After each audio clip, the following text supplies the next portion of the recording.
This chair is weirdly uncomfortable to sit on. I'm not gonna lie, it looks like it's gonna be the most comfiest chair in the entire world, and you just slip. You just slip. It's because you're meant to have this.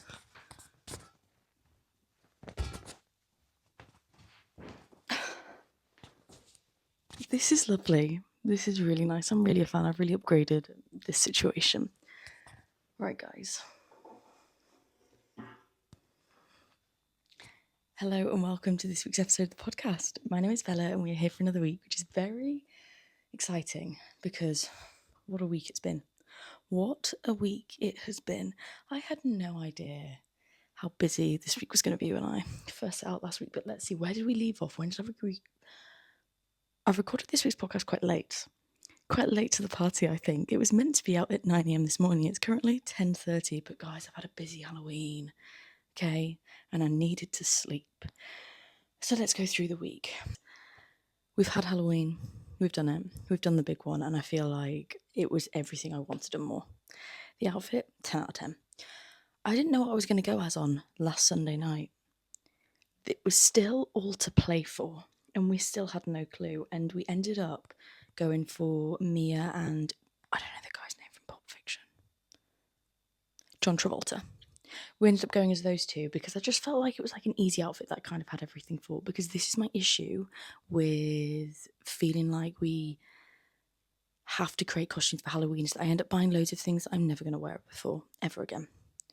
And I just end up with loads of more stuff. And all I had to buy for this outfit was some like little like slip-on shoes. Fine, I'm going to wear them again. And got them in Primark, which I know, not the best, but I didn't want to spend £50 on a pair of shoes that are very, very flimsy. This is my other issue with ballet pumps, because I know they're in fashion right now and I think they look really cute, but they're just going to break.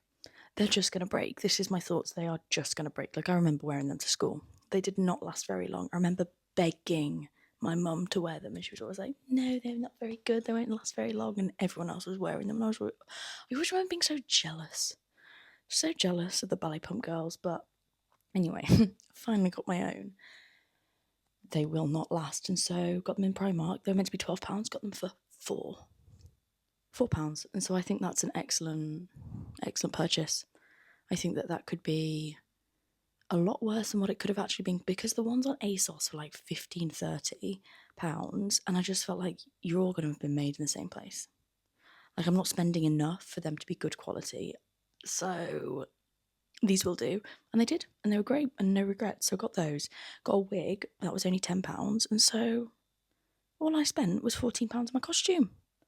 I think that's quite good going. I think I could have spent a lot more, and I think people do.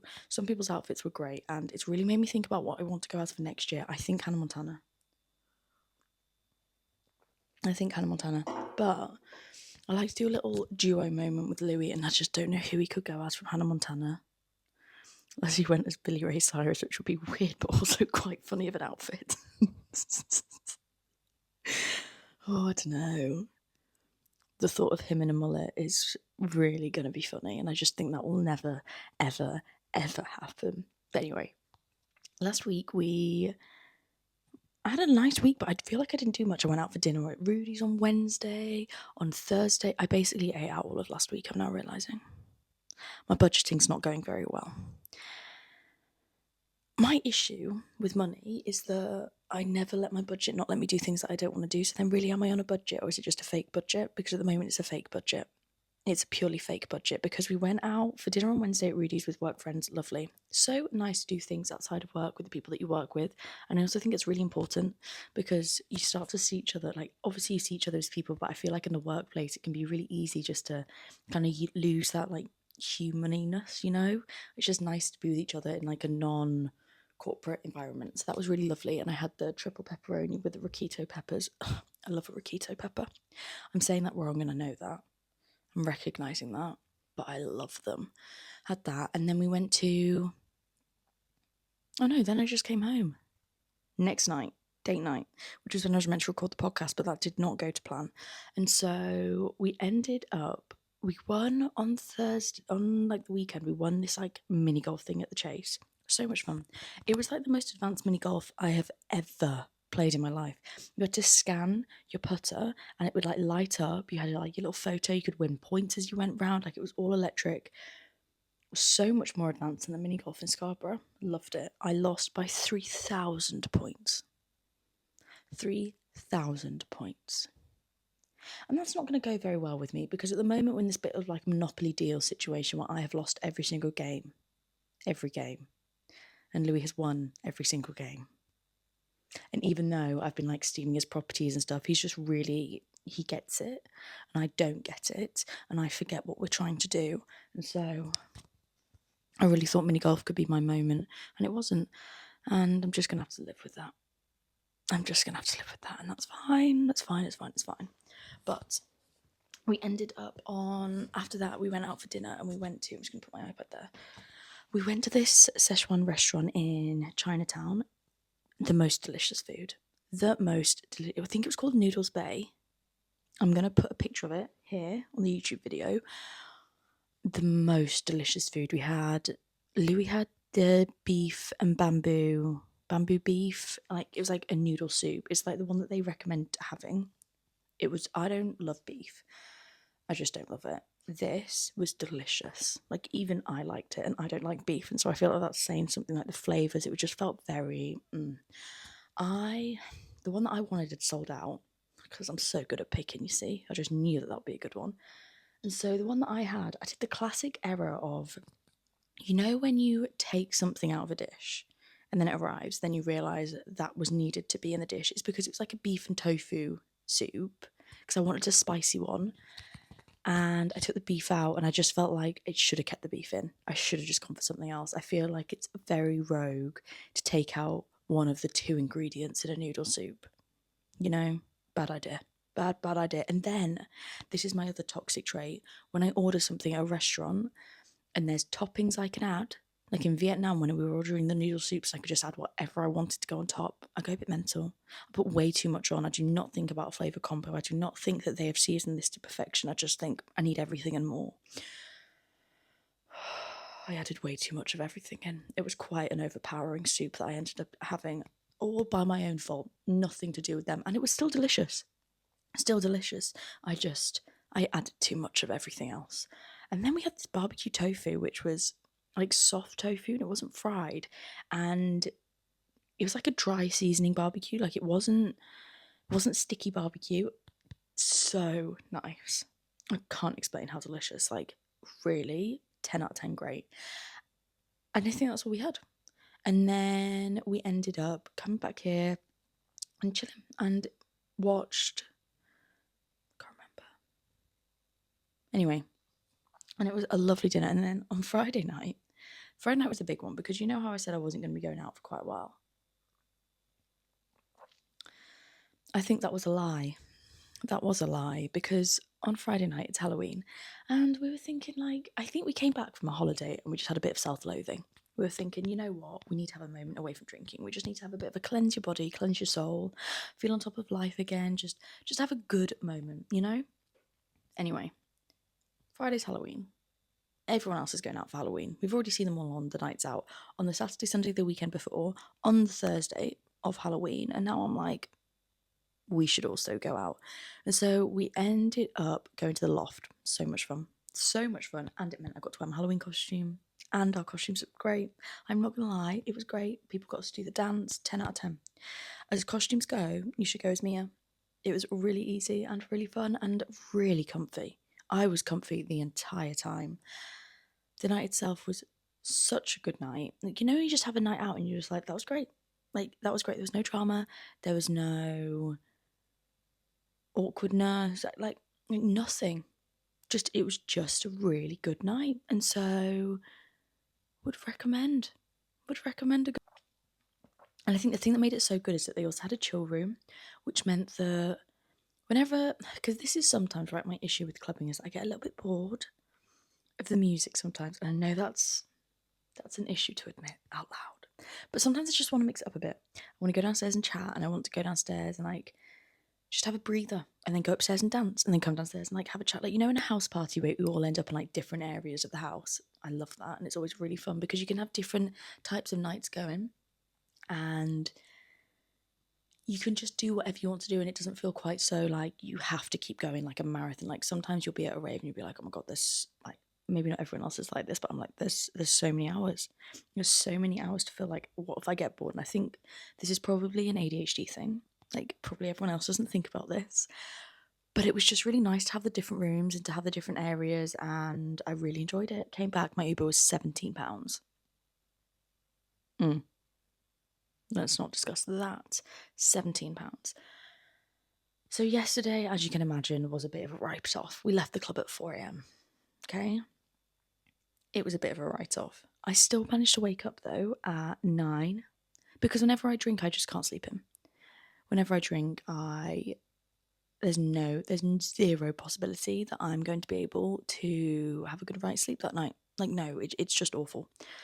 So I woke up, made a delicious breakfast. Ciabatta, veggie sausages. They weren't that nice, though. I've got the Richmond ones, and they're just not that nice, I don't think. Crispy chili fried egg. All of it together, delicious. 10 out of 10. Then I did podcast stuff. Then we went to the gym. Got to the gym late. Didn't realise it shut at 6. I had a 17-minute workout. Wasn't quite the plan. And then we went to the Club Paid Monopoly deal as always. And then we made French onion soup because never made that before. That's easy. That's really easy. Really, really easy. And so made that and watched this Lance Armstrong documentary. A very wholesome day. Still ended up going to bed at 12, which was not the early night that I had planned.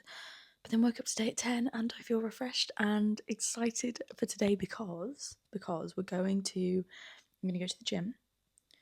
I don't want to go. But I'm doing this workout plan and I've only got to do one workout a day to stay on track. Because I feel like my 17-minute one yesterday was a bit of a piss take.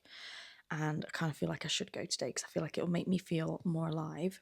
And then we're going to go on a really nice walk somewhere. I don't know where. I feel like woods. I feel like autumnal vibes would be good. I would enjoy that right now. And I really want to make a nice dinner. I love a Sunday. I feel like Sunday might be one of my favourite days of the week. But all in all, it's been, if I'm being honest, a lovely week activity-wise. I had a really nice time. Like, I've done so many nice things, but I felt very anxious this week. Very anxious this week. And it's been one of those harder ones where I think I've been the most anxious I've been in months, to be honest. Like, really, really quite a lot. And it's been this hard balancing act of trying to acknowledge it and trying not to acknowledge it and not really knowing how to deal with it. And I feel like it's just been quite hard. And I've just found it a lot. I found it a lot of things to balance. I found it hard to talk about. I've just found it like it's something that I just wanted to ignore, and I have been ignoring, and it hasn't gone very well. And I know I sit here and I'm like, you guys should talk about how you feel, and it's really important, and it is. But sometimes I just don't do it because I find it so hard to open up. Because I just don't, I feel like to feel it is one thing, and then to have to talk about it all is like this whole other thing that can be really hard. And I just don't always want to do it. But that hasn't worked this week. That mindset of thinking that I don't need to talk about this, I shouldn't talk about this, like I'm fine by not talking about this hasn't really worked as well as I thought it was going to work, and has led to me feeling really just really anxious all the time. And I got the rescue pastels, like, like the rescue remedy pastels. They're really good. Like, they are a really good, like, obviously trying to solve the root issue is the best, but sometimes you just need something that's going to help. And like, they're just like a herbal remedies type thing that helps you feel less anxious. And I don't know if it's placebo effect. I don't know what's in them that makes it better, but they did help. And so been having those, which has been helping. And, went out on Friday, felt a little bit anxious about it, but Saturday I had a good day.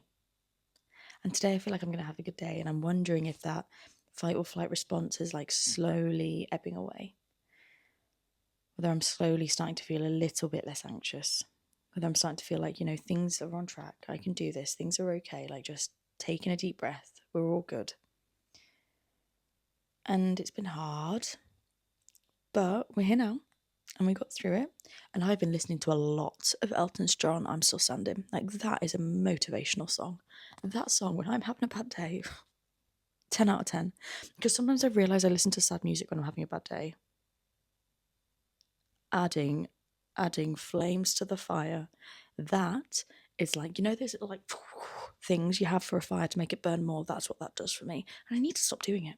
I need to stop wallowing in this self-pity moment because it does not make me feel better.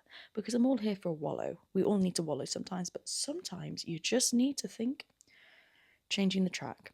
We're changing the course of how this is going to, in Subway Surf, where you're like, sometimes I think with my anxiety and how I'm feeling, it's best for me just like feel it out, just really stay on that one track. But once I've spent a couple of days feeling it out, maybe we just need to jump around a little bit more and try and get out of it rather than just accepting it's a feeling and accepting that feeling is truth. Because I think that's what I do a lot as well. I just accept that I'm going to feel anxious and I accept that I'm going to feel upset and like that will pass rather than like proactively trying to get rid of that feeling, I even found myself at the gym listening to a like relaxing song and I was like, Bella, this is not, come on now, we've got to try a little bit harder to shake this feeling off, we've got to try a little bit more. So that's my plan for this next week, of proactively chasing the feeling off. But I feel like we need to get into the content episode of this week's podcast, and so without further ado, so in this week's episode of the podcast, I really want to discuss the eldest sibling paradox and also about like seeing your life as this constant project to fix yourself. Because I think this is one of my biggest things, is that I constantly see my life as like things that I need to improve in it. I don't just see it as whole on its own. I constantly just am scanning for moments where I can improve myself more, and it becomes a bit obsessive. And I watched this TikTok video and it was like, you really start living when you start to see life as as a reality to experience rather than a project to fix. And I think it hit me at a moment where I had been feeling really anxious and I'd been really overthinking about how I'd been feeling so anxious and like how I thought I could edit different parts of my life and how I thought I could make it better and how I thought I could make it, more like of a better life by constantly improving things. And I just never really stopped to focus about all of the things that are right, I never really stopped to just take a reality check of thinking like things are good, like I'm good, everything is good. This is just an anxious moment, but it doesn't mean the project of my life is broken.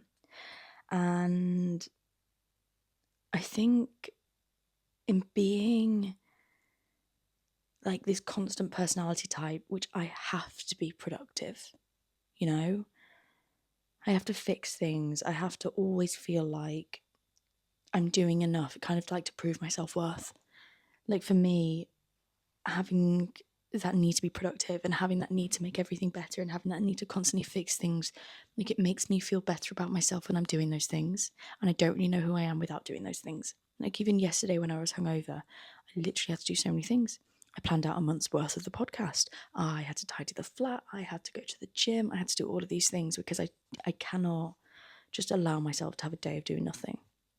Because I don't enjoy it, and B, like I just can't give that to myself and I don't know why. And it's this constant seeing everything as a project. And the issue with it is that I have found myself feeling more and more burnt out slowly. And it's all burnout because of my own doing.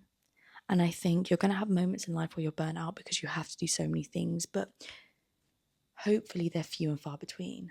The danger in what I'm doing is that I'm constantly burning myself out and constantly feeling like I have to do everything, constantly feeling like the weight of the world is on my shoulders because I feel like I need to prove it to myself that I can do it. And then I end up feeling really tired and really burnt out. And then I don't want to do any of the things. Then I end up resenting everything that I've done. And it's just this really vicious cycle that isn't actually helping anyone, not even me.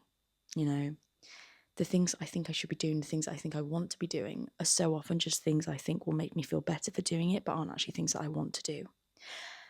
And it's questioning whether this drive to be productive is coming out of a place of like wanting to achieve goals, or is coming out of a feeling like I'm on a treadmill and needing to push myself more and more and more. Like if you're running on the pavement and you're pushing yourself forward, that's a different type of motivation to running on a treadmill and feeling like you have to keep going and you can't get off and you can't stop, Like one would lead to burnout and one will lead to you feeling like really proud of yourself. because for some reason doing everything that I'm doing, I don't feel proud of myself for doing. I just feel obligated to do it. And I think that was yesterday when I had a big moment with the podcast and like the planning stuff. And I was like, this is what I get to do. This is what I want to do. Like, I need to not see this as something that I have to do. I could stop doing this tomorrow. I don't have to do it. Because I'd managed to take the joy out of something that I've really enjoyed. And I think I'd lost that about why I'd enjoyed it in the first place. Like, I'd lost that moment of thinking why something was good. And like kind of not really put into perspective the things that like hobby gave me. And I think it's really easy to constantly just be focusing about all of the things you feel like you have to do, and it's really hard when you feel like you're on that treadmill moment. Because like, how do you get off? Like, how do you get off the treadmill? You can't just jump and put your feet to the sides. Like, how do you recognize you're on the treadmill, and how do you then move off that and start to have this different mindset around productivity, to not constantly thinking that you are this thing that needs to be fixed? And I think it's a really interesting, this like drive to be productive. And I'm not saying it's slowly linked to like just eldest children, but I think so often eldest children struggle with this type of personality trait. And when I was doing a bit of research behind the impact of birth order on children, so many of the eldest children develop a strong sense of responsibility and leadership, potentially due to parental expectations and early caregiving roles. But I think it's also this thing of like, you don't have someone to follow. You don't have someone to see how they're doing. You don't have someone to measure up to. And so you're just measuring yourself based on your own like mental capability. Like, you're basing yourself based on your own mental expectations of where you think you could be, which means the sky's the limit. Like, you think you could do a ridiculous amount of things in a day.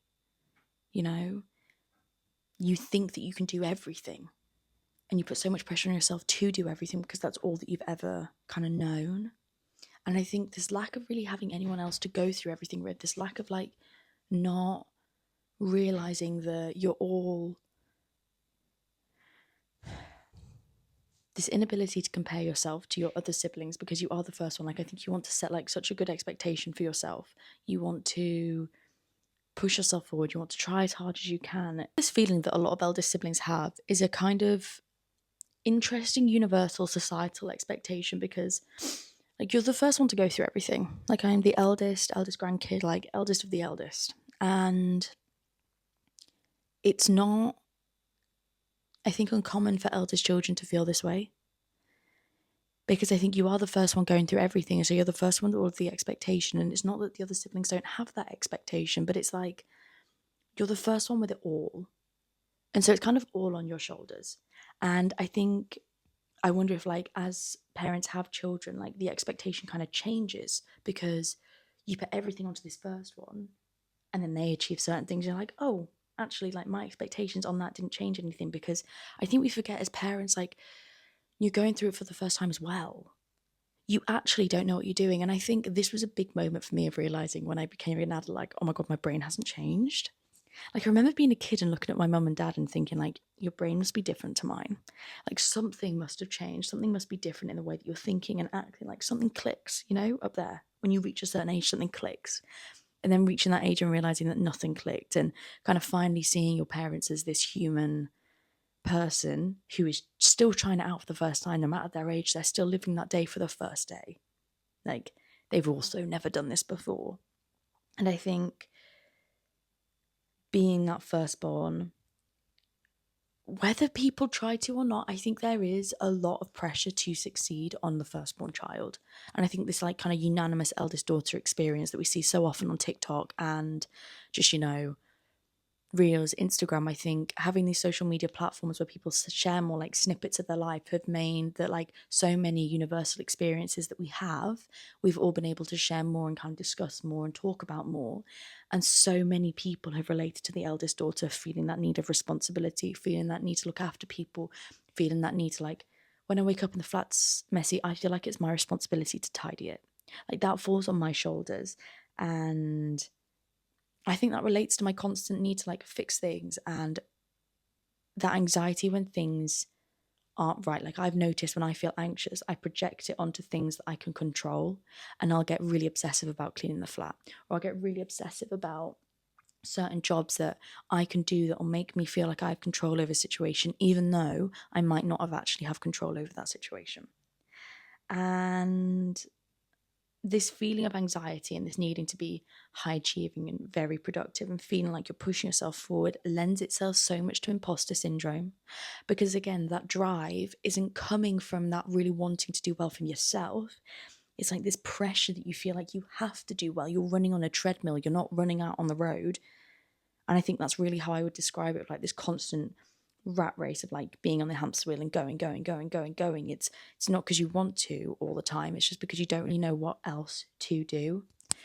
And I think because you don't know what else to do, when you do end up getting into situations where, you know, your high achievements have managed to get you into like this great job that you're doing, the imposter syndrome can be so real because you don't always feel like you've driven yourself there, which you have, because you were the one that put in the work and you were the one that put in the effort, and it was you. And ultimately, I think this drive to push myself forward, like it is from me. Like I am the one that wants me to do it. Like I'm the one that wants to push myself forward. But I fail to recognize when I get into these situations that like I am really proud of myself for getting into, that I have put the effort to get there. You know? I might feel like I've been on a hamster wheel, but I've actually been really like laying the stones of this life for quite a while, you know, did the degree, did the masters, did the work experience. Like I have put in years and years and years into getting myself into where I am now, and it was me.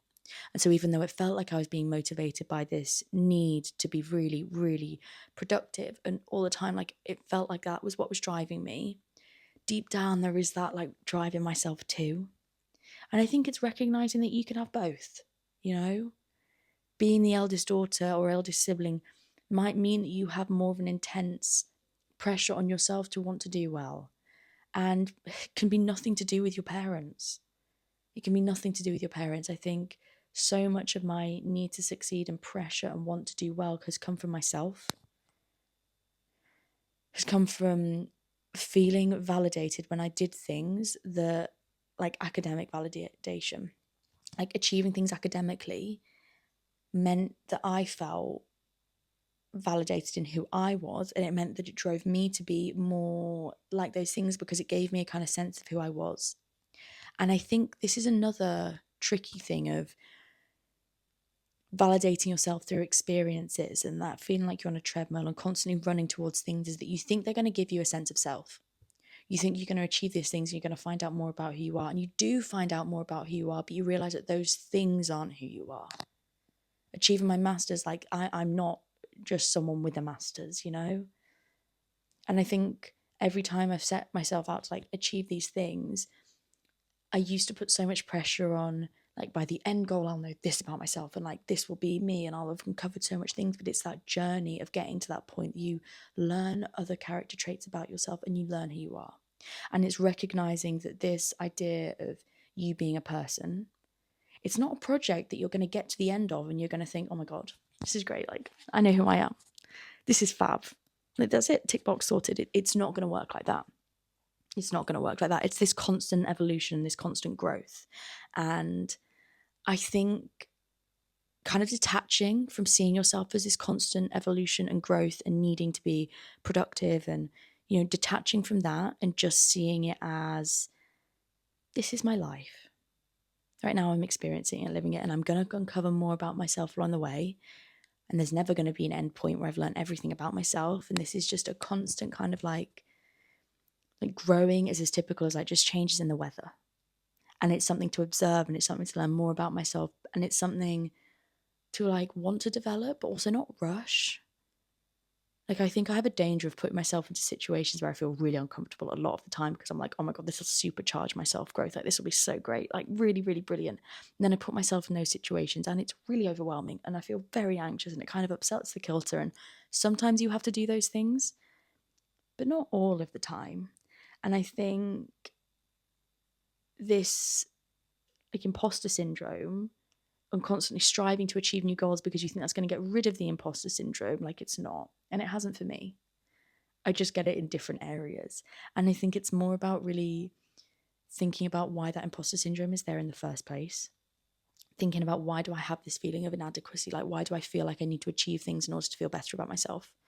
Why do I feel like academic validation validates who I am? Why do I not feel like just me on my own is enough?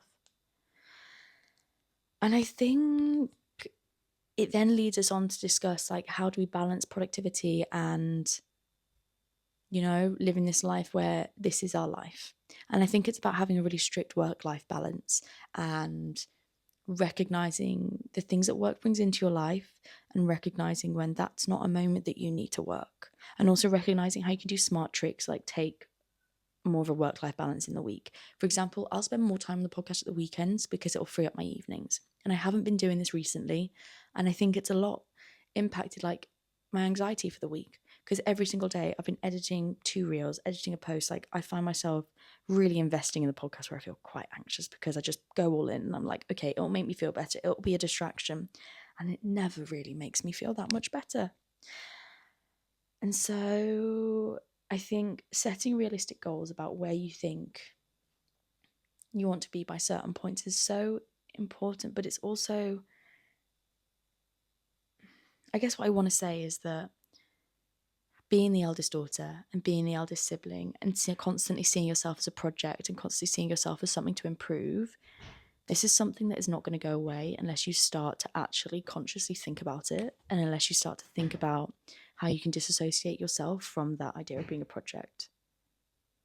And I think it's really noticing the things outside of yourself, because I think we can become a bit self-obsessed with seeing ourselves as a project, and that's where it becomes a little bit dangerous, because you don't recognize how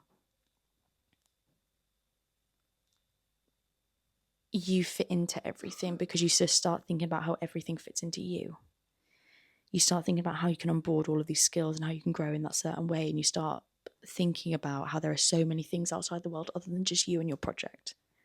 Like, I think the danger with like the self-growth, personal development community is that you really focus in on yourself, which is great, but you forget to look out. You forget to look at all of the other things that are going on in the world that are not related to you, and you forget to see it as an experience, and you forget the reality of experiencing it, and you forget to kind of focus on those things as well. Because I think so much about your personal growth is kind of detaching from your personal growth to experience those things and grow from your experience of those things. Because I think one of the biggest ways that we grow is through experiencing other types of reality, is through experiencing different memories, is through experiencing different actions and meeting different people, because we find out so much about ourselves through different experiences that we go through, rather than sitting here and reading every single self-development book out there. And it's not saying there's not a place for those self-development books, but it's saying that they should be equally balanced with you just going out into the world and finding out how you act in different situations and meeting different people, and really focusing on that being the project. Like, I wonder how much happier we'd all be if we found, like, just enjoy, just focus on enjoying everything, and working on yourself along the way is kind of like the side project. And I think I've flipped it. I think I've seen myself as the project and experiencing things as a side thing.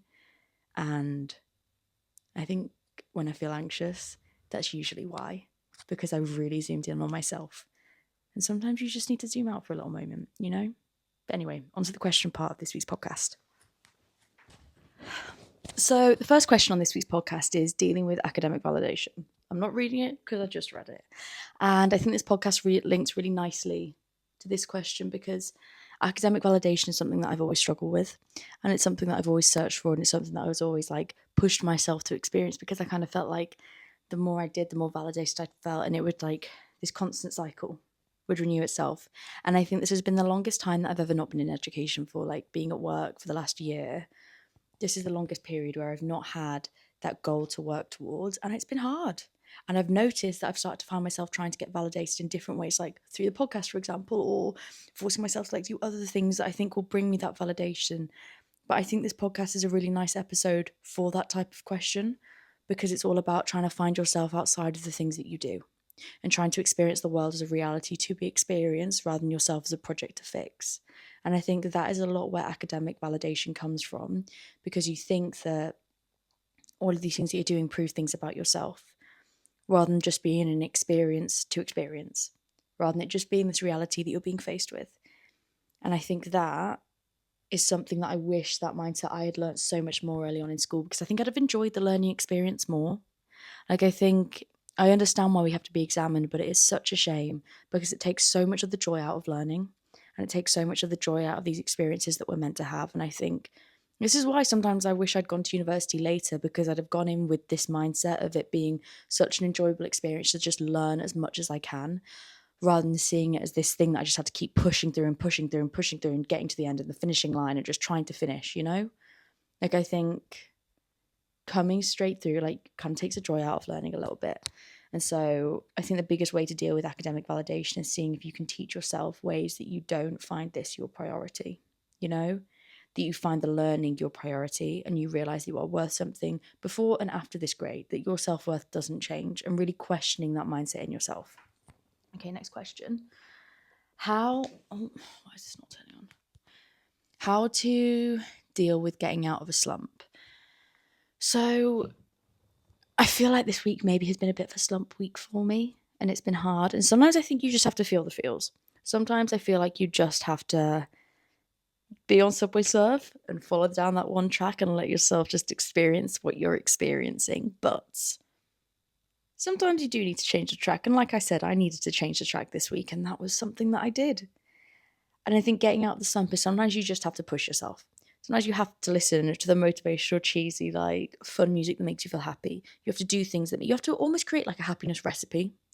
Write down all of the things that make you feel great, all the songs that you really enjoy doing, like listening to, all the friends that you really enjoy seeing, all the activities you really enjoy, just like a recipe for your happiness. And just try and do as many of them as you can. And eventually you will force yourself into, well, you may start to feel a little bit better. And it won't always happen, but sometimes it will, and sometimes it'll happen before you realise it's happening. Like, I think often I realise I'm feeling better, and I've probably been feeling better for a little bit, but I haven't acknowledged the tiny steps that it takes towards making yourself feel good. And I think this is the thing, it is tiny steps, and it's tiny little works in progress, and it's those tiny little decisions that end up making you feel better than how you feel right now. And final question, because this has been a ridiculously long podcast episode. How do you feel after living in Manchester for as long as you've lived now? I feel like I've lived in Manchester for the last 3 months.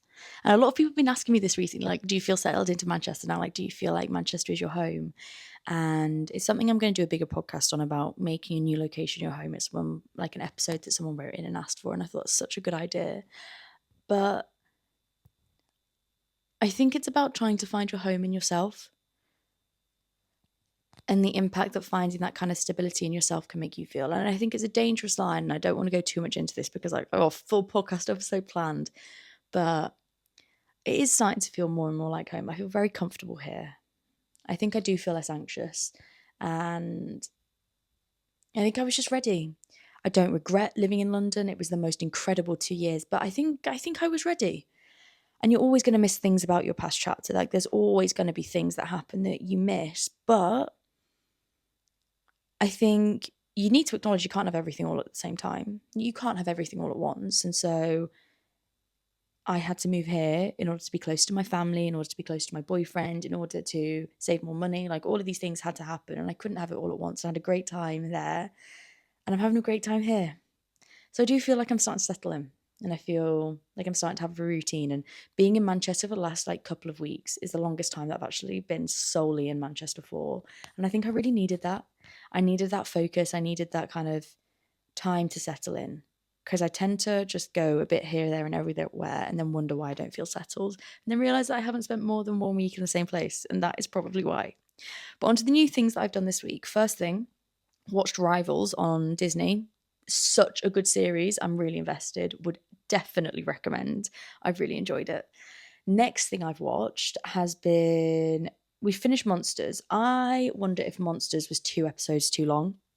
I don't know. We've really lost momentum with watching it. Like, it's a very, like, it's an upsetting story, and I think that's the other side of it. Like, it's a hard watch. but I feel like we've just lost momentum, and I wonder if we're going to finish it now. Like, I don't think we are. There's also this Lance Armstrong documentary that we watched last night, which was really interesting because I didn't know anything about it. I just know of him. For some reason, I thought he had died. I don't know why, but I just thought he had. No, that's just not true. That was a really interesting film. It was like a docudrama, which I liked. Like, it didn't. It told everything that had happened, and it had a really good cast, a really, really good cast. And I think it was on Netflix. I don't know what the name of it was, but it had a really good cast, and it was about Lance Armstrong, and I feel like there can't be that many docudramas. It's about 2 hours long, okay? Good film. And we have also been watching... lost momentum with This Is Us. And I'm starting to realise that maybe it's not as good as I thought it was good. Oh, don't say it. I just feel like it's... the second series isn't as good as the first series. And once you realise what it was culminating to, I feel like that, and it lost the element of surprise. And I just... you know when it's that disappointing moment of a TV series isn't as good as when you watched it the first time. But I'm going to continue watching it because I feel like I'm invested in it at this point. But anyway, I need to go because we're going to go on a walk, and I don't know where, but I want it to be somewhere really lovely. I'm feeling like an autumnal vibe, you know, trees, forest, that type of thing. But anyway, I love you, and I can't wait to speak to you again next week. Bye. Oh,